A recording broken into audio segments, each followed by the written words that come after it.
Hey, listen to Wrestling Roundup on FreeFM, ArrowFM, and NPR. As always, I'm Grady, and live on Skype we got Josh. Hi.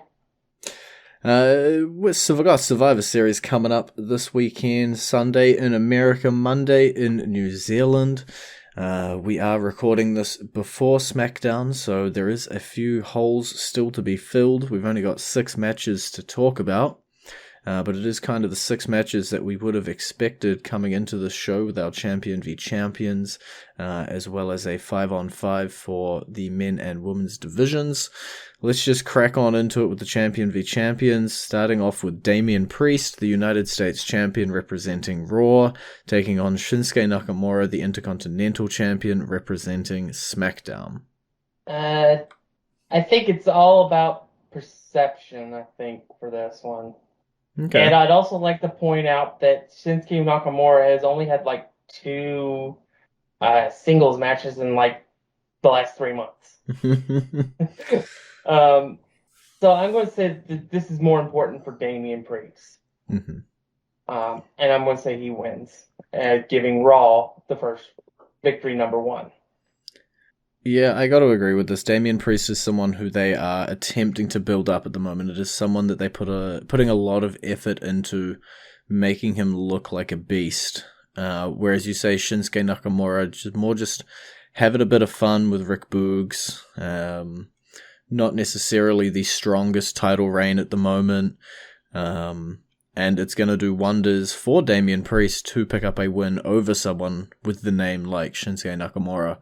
Even though he's not doing a whole lot at the moment, it's still going to be a big name for Damian to put on his list of people he's beaten.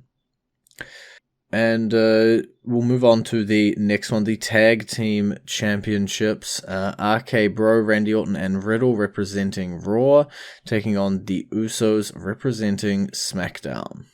I think this is where SmackDown picks up their first win of the evening. Okay. I just think the Usos are a stronger tag team overall.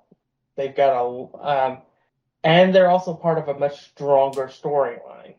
So I believe they win here.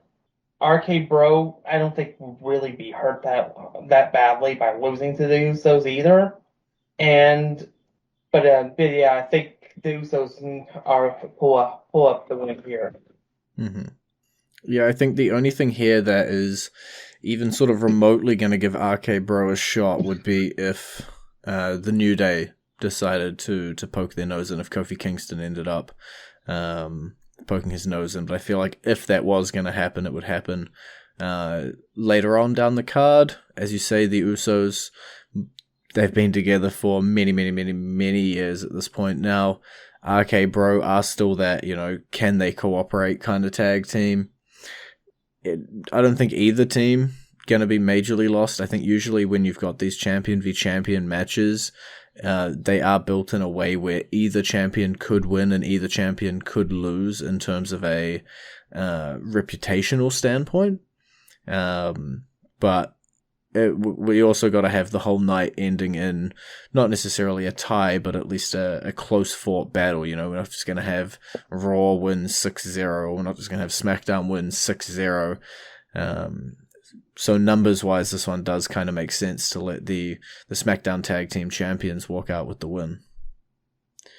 But also Randy Orton, Riddle, they're not slouches, so it is entirely possible that Randy Orton, one of the best in the game, does also pull up a win here. What do you want to do? You want to do the men's world titles or the women's world titles next? I guess women's, because I want to save the men's for very last. Even after the 5-on-5s? Even after the 5-on-5s. Easy. Alrighty then.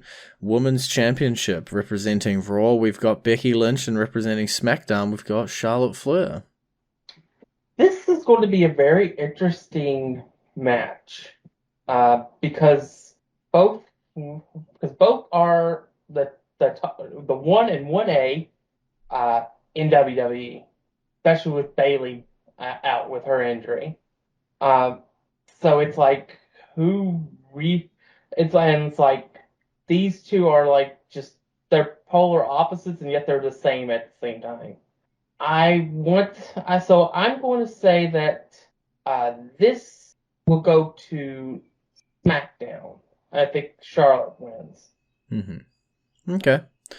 I'm taking the opposite. I think Becky Lynch from Raw picks up the win. I definitely agree though that this match could go either way. It's 60-40 odds, whichever way you look at it, or even 55-45 odds. You can't look at this and go, there's a 100% chance that this person's going to walk out the winner. There's always going to be a level of competition there. There's always going to be a level of not knowing necessarily what's gonna be the outcome of this match, because both champions, as you say, top of their field, top of their divisions.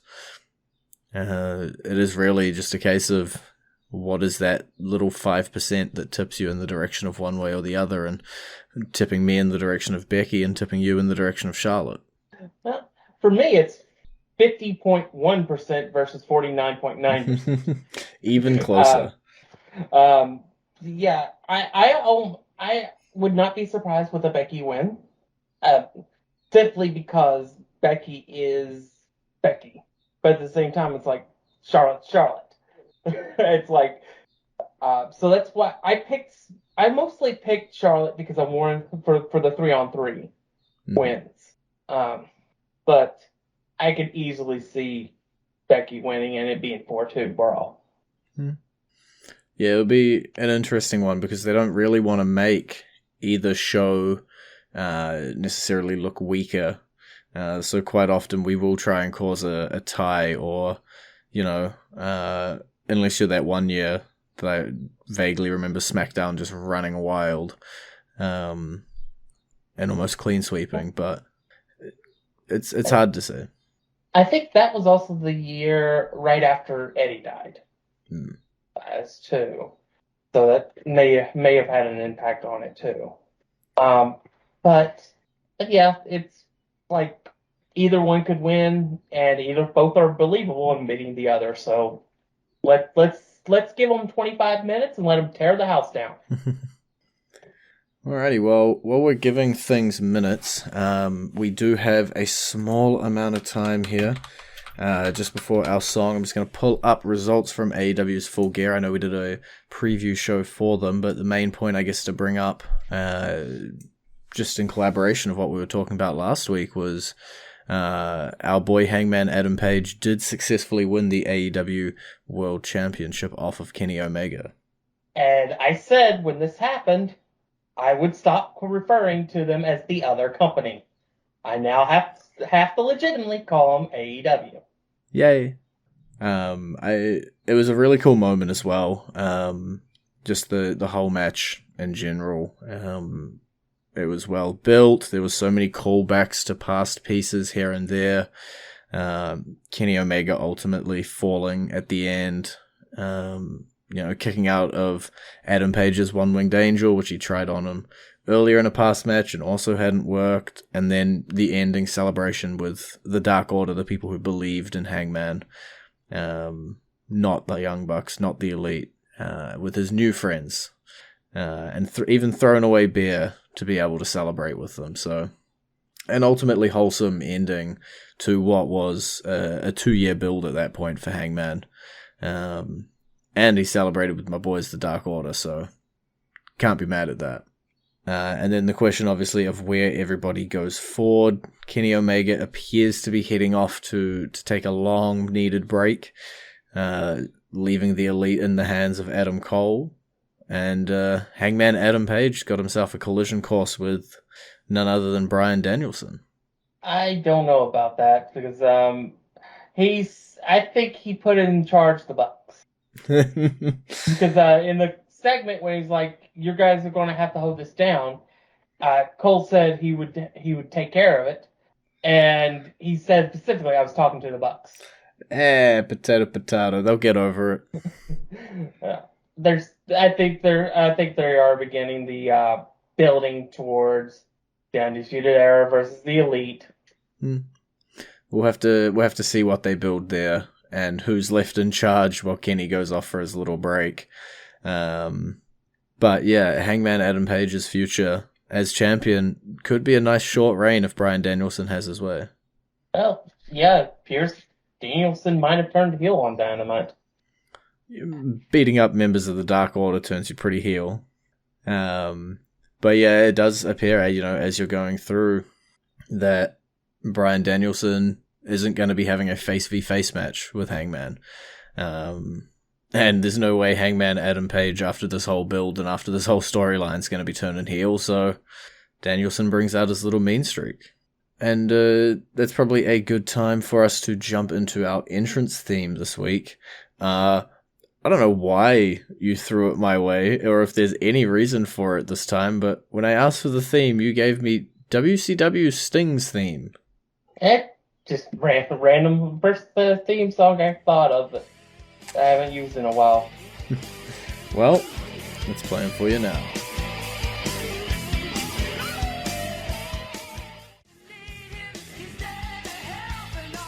And you're back to Wrestling Roundup on FreeFM, ArrowFM, and MPR. I'm Grady, he's Josh.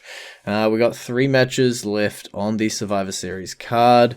5-on-5 matches up next. Do you want to talk about the men or the women's division first? Men's. Alrighty, so on the men's Team Raw, you have former world champion Seth Rollins, former world champion Finn Balor, former world champion Kevin Owens, former world champion Bobby Lashley, and Austin Theory. Going up against Team SmackDown with Drew McIntyre, Jeff Hardy, King Woods, Happy Corbin, and a 5th member that will probably be announced this week on SmackDown. Probably end up being Kofi Kingston. Makes a lot of sense. Yeah. I'm going Team SmackDown. Okay. And I'm using meta for my pick. Okay. Seth Rollins has been on 3 Survivor Series teams. He has lost all 3. The last time him and Kevin Owens were on a team together, they lost. That was the 2016 one. So, I'm going Team SmackDown simply because Seth Rollins is on Team Raw. Look, you can make whatever prediction you want for whatever reason you want. And these matches are always going to have a level of, you don't know what's going to happen. But when I look at Team Raw and I look at 4 very strong former world champions and Austin Theory, it's going to be a pretty tough battle when you're going up against Rollins, Balor, Owens, and Lashley. Assuming they can all work together and sort out their differences. Austin Theory, I really hope the guy gets a good showing here. Or, gets a good moment in the sun, but he is definitely the odd one out on Team Raw. Yeah, I can understand that. But as I said, Seth Rollins, he's been on the last 3 and has lost all 3. He was on Team Raw in 2019. Team Raw lost. 2020, lost as well. And he was on SmackDown's team with Kevin Owens. And with Main Event Jay. So it's like, I can't pick the team Seth Rollins is on. I just can't do it. Because he's proven that he can't win at Survivor Series. Because I also have to remind you of the Authority Survivor Series match. And Seth Rollins losing. We're jumping to all this curse mumbo jumbo. Seth Rollins can't win a 5v5. I think if he's going to win any 5v5, this is the one where the odds are stacked in his favor. If he'll break the curse. Because, I look at Team SmackDown that you're picking here, and sure, you've got Drew McIntyre, really strong recently, probably going to equal out Bobby Lashley. I look at Jeff Hardy, sure, former world champion.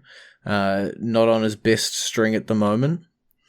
King Woods, obviously just winning King of the Ring, having defeated Finn Balor for that title, so I can't discount him. Happy Corbin getting on a bit of a win streak or a bit of a run at the moment with Madcap Moss by his side. We don't know who the 5th member's gonna be, if it's Kofi, if it's somebody else, but strength power wise,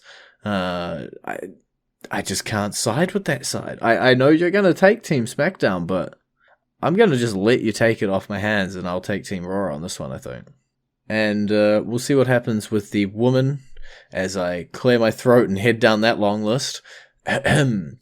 Team Raw features Bianca Belair, Rhea Ripley, Liv Morgan, Carmella, and Queen Zelina, while Team SmackDown features Sasha Banks, Shayna Baszler, Shotzi, Natalya, and a fifth member yet to be announced.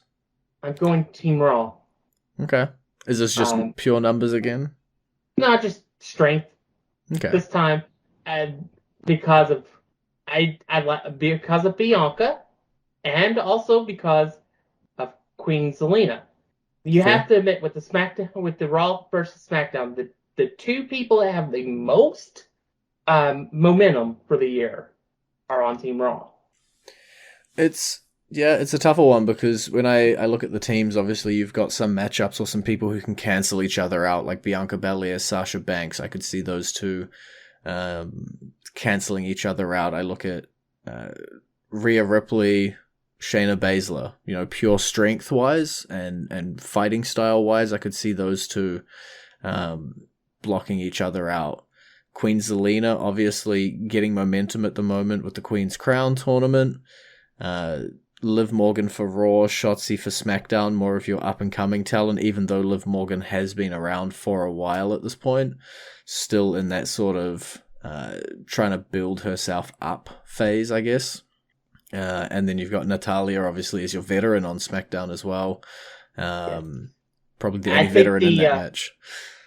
Honestly, I think the TBA is going to end up being Naomi, much to the chagrin of Sonya Deville. I don't know how they're going to do it, but I think Naomi ends up sliding into that match somehow. And Deville will make sure that Naomi doesn't win. So it will end up probably being the last woman standing for Team SmackDown, but will ultimately fall. Yeah, I'm just trying to load up who SmackDown has who could fill that TBA spot. We've got Alea. I'm just scrolling. She was just removed, so it's not. She's not going to be put back on. She's out. Naomi, obviously, you've listed. Sonya Deville herself. Toni Storm and Xia Li are pretty much our options there. So there is a couple options out of Naomi, Xia Li, Toni Storm, and if Sonya will be stepping into the ring as a wrestler again, moving out of her sort of authority role. We'll have to see what they do, but not too many crazy choices here. Especially with Toni and Xia not really getting the hugest amount of momentum heading into Survivor Series either. So your final pick then, Team Raw for the Women's Survivor Series match. Yes. See, I'm torn here because, man, I want to support Team SmackDown, but my girl Liv Morgan's on Team Raw, and I can't pick against her, so therefore I'm going to side with you on this one. As much as it sucks and as much as I don't want to, I'm going to pick the same team as you, and I'm going to go Team Raw, purely for that Liv Morgan factor. Obviously, pending who the TBA is, if somebody massive comes in as the TBA, I could see the pendulum swinging towards Team SmackDown, but right now it's in the red team's court. So we have quite a big chunk of time left to talk about this last match. It is the final champion v champion match. The WWE champion representing Raw, Big E, taking on the Universal champion representing SmackDown, Roman Reigns. Well, Roman better start feeling the power, because Big E beats Roman Reigns. Feeling bold today, are we? Yes. Not only does Big E beat him, he secures a 4-2 win over SmackDown. Okay. You're really feeling bold today. Because, you got to come into this and think that surely in this matchup between the two that the favorite is Roman Reigns. The man who's been on an unstoppable roll, just defeating former champion after former champion that gets in front of him, going up against Big E, a relatively young champion. Maybe doesn't have his footing just yet, Roman Reigns got the entire bloodline behind him, but also has Brock Lesnar seemingly waiting in the wings for him. Maybe he has Yeah, other things on his mind. that's true. But I also want to point out that Roman streak of not being beaten was ended a couple weeks ago. Officially. Yeah. So now it's time for him to actually straight up lose a match. And this is the one type of match in which it won't hurt him because he won't lose the title. And it can add potential to the bloodline storyline for the Usos earlier in the night to win, but Roman was unable to win. The one piece I will note, because I agree with you, Roman Reigns' streak of not being beaten is broken. The people who do not believe you are WWE. Officially, in the record books, that one has gone down as a no contest, Roman Reigns versus King Woods. Despite the insanity, the fact that a DQ is always caused when you attack the other person and they win, for whatever reason, it is officially listed as Roman Reigns versus King Woods, ended in a no contest.